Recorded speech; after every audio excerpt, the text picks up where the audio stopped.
Yang kami hormati Profesor Dr. Rina Indiastuti, Rektor Universitas Padjadjaran, Profesor Dr. An Chandragulan, Dekan Fakultas Hukum Unpad, Dr. Ranti Fauza Mayana, Ketua Umum Ikano Unpad, para pimpinan dan dosen Fakultas Hukum, Fakultas Farmasi Unpad, para narasumber, termasuk tentunya sahabat kami, Pak Dirjen Ahmad Ramli dan Pak Direktur Rahman Rustan, moderator, MC, serta Bapak dan Ibu rekan-rekan mahasiswa-mahasiswi yang hadir pada webinar pagi ini. Assalamualaikum warahmatullahi wabarakatuh. Selamat siang, salam sejahtera. Pertama-tama tentunya kami ingin mengucapkan terima kasih dan penghargaan atas undangannya kepada kami untuk turut berpartisipasi pada webinar yang akan membahas topik mengenai perolehan dan perlindungan paten di bidang vaksin dan farmasi yang kiranya sangat penting hari ini, mengingat kondisi dewasa ini terutama dengan adanya COVID-19 pandemi. Dan secara pribadi saya sangat senang sekali, Ibu Rektor, Ibu Dekan, Ibu Dosen, sebagai alumni Unpad, dapat kesempatan untuk bertatap muka meskipun sayangnya masih melalui virtual dengan Ibu Rektor dan para pimpinan Unpad yang kami banggakan. Bapak dan Ibu yang kami hormati, sebagaimana dimaklumi, sistem paten pada intinya dimaksudkan untuk mendorong inovasi. Dan pada saat yang bersamaan, menyediakan suatu mekanisme guna menjamin bahwa hasil-hasil yang diperoleh dari inovasi tersebut dapat diakses dan dinikmati oleh masyarakat luas. Pada umumnya, pengembangan suatu obat atau produk farmasi baru akan memerlukan investasi yang sangat besar, penelitian yang sangat panjang, termasuk uji coba klinis yang sangat ekstensif. Hak eksklusif yang diberikan melalui paten merupakan salah satu insentif untuk para pengembang obat-obatan baru guna melakukan investasi besar dalam suatu program research and development. Isu keterkaitan antara kekayaan intelektual dan kesehatan publik memang merupakan salah satu isu diskusi dan negosiasi yang sudah rutin dilakukan di Jenewa, Swiss ini, bahkan jauh sebelum pandemi COVID-19. Pembahasan mengenai pentingnya akses terhadap obat-obatan, alat kesehatan, dan vaksin bagi semua pihak terus menjadi perdebatan, khususnya antara negara berkembang dan negara maju. Utamanya ketika hal itu dikaitkan dengan isu perlindungan kekayaan intelektual dan sebagaimana Ibu Rektor sampaikan tadi, terkait juga dengan perdagangan internasionalnya. Untuk memberikan gambaran umum dan mengingat waktu, jadi kami akan highlighted 3 organisasi internasional di Jenewa yang membahas keterkaitan antara kekayaan intelektual dan kesehatan publik, di mana Indonesia turut aktif berpartisipasi dan menyuarakan kepentingan nasionalnya, yaitu pertama di WTO, di World Trade Organization, di WIPO, World Intellectual Property Organization, dan tentunya di WHO atau World Health Organization. Ibu dan Bapak yang kami hormati, sejak dibentuknya WTO, ada dan adopsi yang disebut dengan TRIPS Agreements atau Trade Related Aspects of Intellectual Property Rights. Sebagai bagian dari pembentukan WTO tahun 1994, Indonesia selalu berjuang bersama negara-negara berkembang untuk membela agar berbagai fleksibilitas yang dimuat di dalam TRIPS Agreement dapat dilaksanakan secara penuh oleh negara anggota, khususnya yang terkait dengan kesehatan publik. Mengingat keterbatasan waktu, kami tentunya tidak akan membahas satu persatu fleksibilitas yang termuat dalam TRIPS Agreement, karena kami yakin para pembicara nanti juga akan mengupas tuntas hal ini secara detail. Hanya satu hal yang ingin kami highlighted adalah WTO Doha Declaration on TRIPS Agreement and Public Health, yang disepakati oleh anggota WTO pada tahun 2010. Deklarasi ini merupakan salah satu titik bersejarah karena memberikan kerangka konteks kebijakan internasional terkait kesehatan dan sistem kekayaan intelektual. Deklarasi ini menekankan pentingnya TRIPS Agreement untuk menjadi bagian dan upaya nasional dan internasional untuk menyelesaikan tantangan-tantangan terkait kesehatan publik di dalam negeri, dan khususnya di negara-negara berkembang. Deklarasi inilah yang memuat secara tegas opsi-opsi dan ruang kebijakan yang dapat diambil pemerintah untuk mengatasi kebuntuan kesehatan publik. Di deklarasi ini juga pertama kali muncul istilah fleksibilitas dan pentingnya fleksibilitas. Salah satu langkah konkret dari deklarasi ini di level WTO adalah disepakatinya protokol amending the TRIPS Agreement yang memberikan tambahan fleksibilitas di dalam TRIPS terkait lisensi wajib untuk ekspor obat-obatan. Pasal 31 bis dalam TRIPS memberikan keabsahan legal bahwa obat generik dapat diproduksi dan diekspor di bawah lisensi wajib untuk negara-negara yang tidak memiliki kapasitas manufaktur obat-obat tersebut. Jadi Bapak dan Ibu sekalian, selain di WTO juga seperti yang kami sampaikan, tentunya kita juga mengupayakan kepentingan kita terkait dengan antara kekayaan intelektual dan kepentingan publik, kesehatan publik, termasuk di WIPO dan WHO.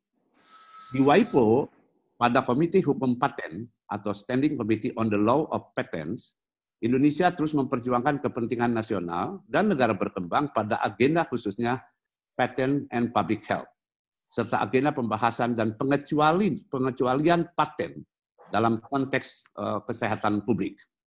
Terkait pembatasan dan pengecualian paten, kita selalu mendorong penyusunan dokumen referensi atau yang disebut dengan reference document yang dapat digunakan oleh siapapun dalam memanfaatkan pengecualian atas hak paten. Negara maju tentunya selalu berusaha menghalangi aktivitas ini karena tidak ingin aktor-aktor di negara berkembang memanfaatkan fleksibilitas, pengecualian, dan pembatasan hak paten.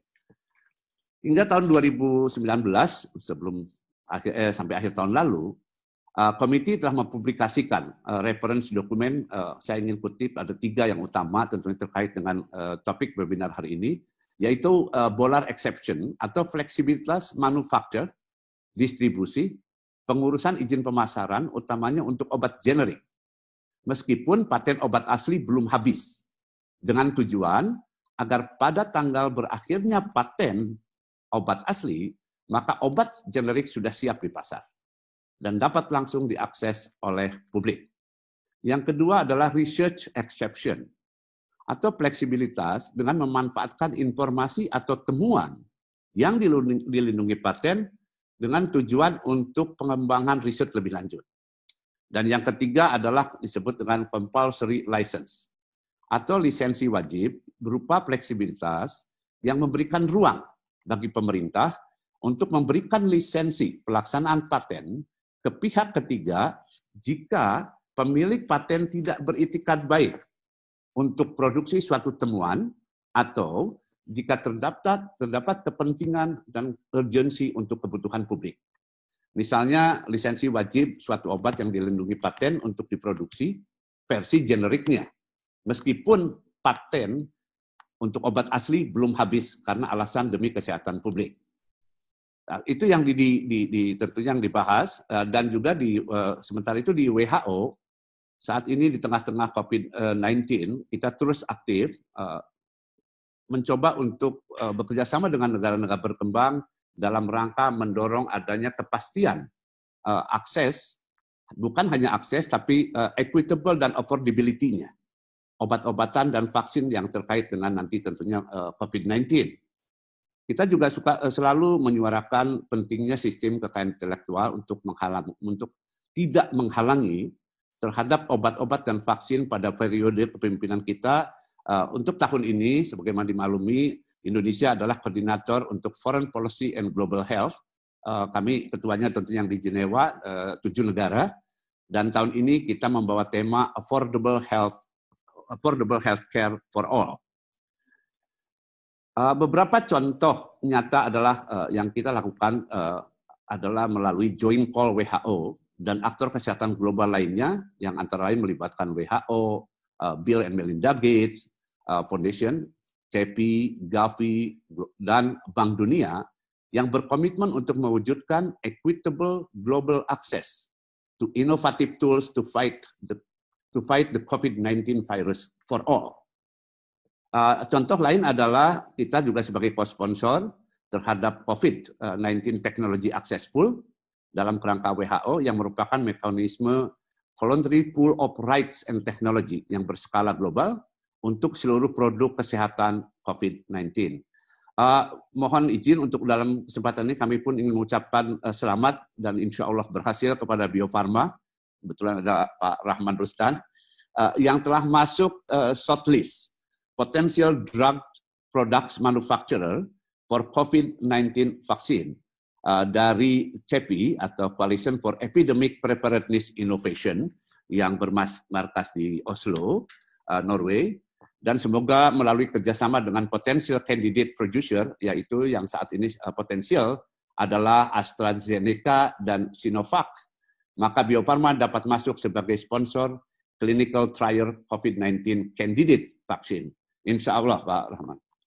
Bapak dan Ibu yang kami hormati, jauh sebelum pandemi COVID-19, sebetulnya isu kekayaan intelektual dan kesehatan telah merupakan salah satu prioritas yang kita sebagai prioritas nasional kita. Di tengah COVID-19 ini, Indonesia tentunya semakin aktif dan lantang dalam menyuarakan kepentingan nasionalnya untuk akses yang adil terhadap obat-obatan dan vaksin. Terkait kerjasama internasional, kami ingin menggarisbawahi setidaknya ada 3 hal.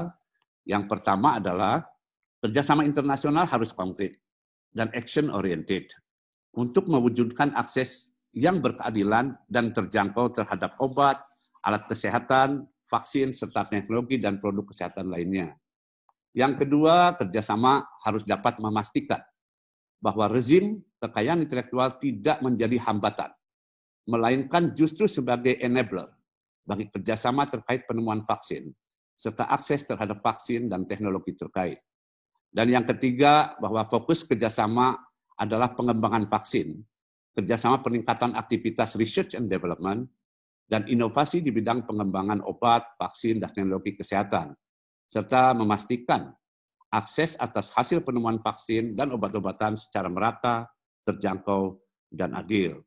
Namun, kita tentunya perlu pula paham bahwa kekayaan intelektual hanya merupakan salah satu potensi hambatan terhadap akses.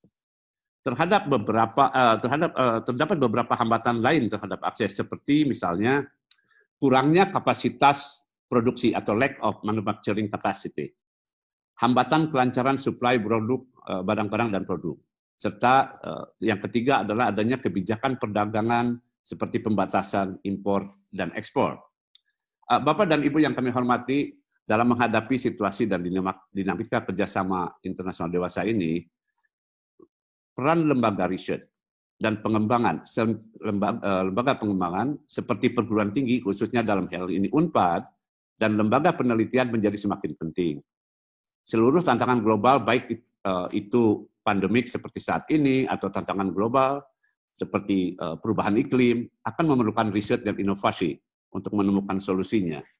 Alih teknologi atau transfer teknologi tentunya menjadi penting. Namun, perlu kita pastikan bahwa transfer teknologi bukan hanya sekedar memberikan atau menerima teknologi dan inovasi.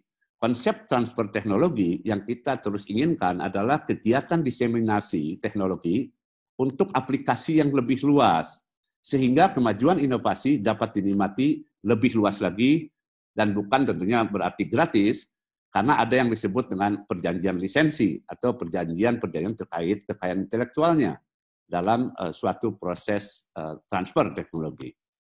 Hal ini kiranya penting untuk memastikan bahwa para peneliti di universitas dan pusat lembaga penelitian lainnya, para investor atau pemerintah yang membiayai kegiatan penelitian dapat memperoleh timbal balik dari hasil kerja kerasnya, sehingga penelitian dan inovasi lebih lanjut dapat terus dikembangkan dan dilaksanakan.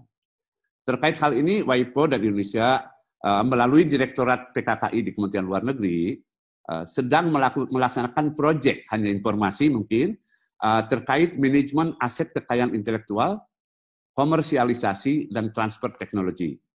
Proyek tersebut bertujuan untuk memberikan bekal kepada aktor-aktor ekosistem inovasi Indonesia, termasuk universitas-universitas, mudah-mudahan UNPAD juga akan bergabung, untuk memahami lebih jauh apa itu kekayaan intelektual, apa saja fleksibilitasnya, dan apa pengecualian dan pembatasan-pembatasannya.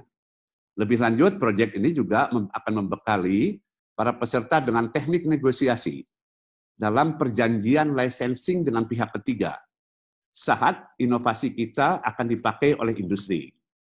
Melalui proyek ini, WIPO juga sharing isu terkait kontrak dengan pihak ketiga yang membiayai penelitian kita untuk memastikan bahwa hak kepemilikan kekayaan intelektual atas temuan dan inovasi tetap dipegang oleh institusi kita. Jadi tidak lepas ke pihak lain. Bapak dan Ibu serta partisipan yang lain yang kami hormati, kami tentunya sangat senang mendukung diselenggarakannya webinar yang membahas yang sangat penting ini. Tentunya semoga diskusi kita hari ini dapat semakin mendukung inovasi nasional Indonesia dan mendorong tumbuhnya inovasi di bidang vaksin dan farmasi, khususnya di perguruan tinggi dan lembaga penelitian nasional.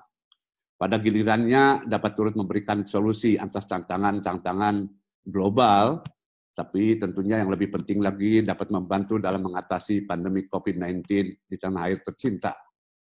Melalui webinar ini dengan menghadirkan para narasumber yang sangat handal dan profesional, semoga akan meningkatkan pemahaman kita bersama atas pentingnya sistem kekayaan intelektual dan manajemen atas kekayaan intelektual yang kita miliki.